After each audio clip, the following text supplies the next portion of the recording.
Mungkin kat luar tajuk sikit, tapi ada kena-mengena dengan benda yang kita sedang bahas sekarang. Man arada sahiban fallahu yakfih.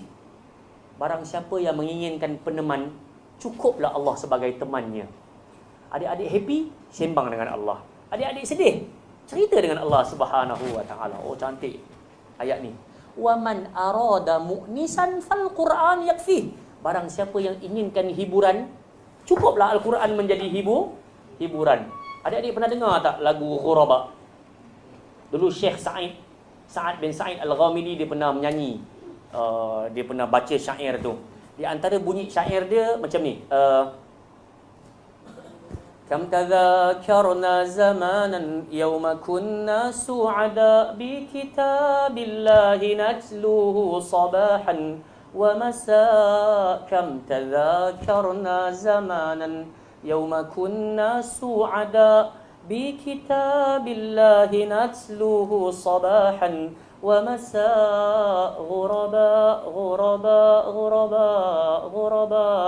Tajuk dia pasal orang-orang yang aneh. Ghuraba, orang-orang pelik. Kami rindu orang-orang pelik. Siapa orang pelik itu? Kam tadhakarna zamanan. Betapa kami merindukan zaman itu.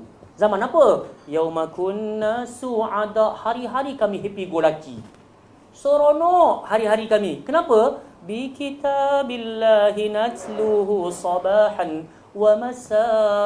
Pasal siang malam kami sibuk baca dan itulah hiburan kami. Aduh.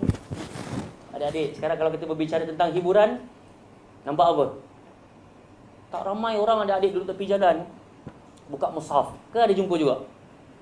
Duduk kat kedai kopi, kedai mamak, dia buka Quran baca. Ada tak? Jumpa tak?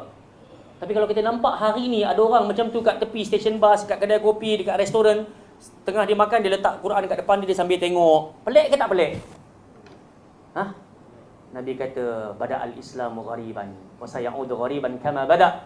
Fatuba lil ghuraba. Islam bermula dengan keanehan, pelik. Sampai suatu waktu dia akan kembali menjadi pelik. Beruntunglah orang-orang yang adik-adik tolong biar kita jadi orang pelik tersebut. Kita bukan nak tunjuk-tunjuk. Kita baca Quran dekat depan khalayak.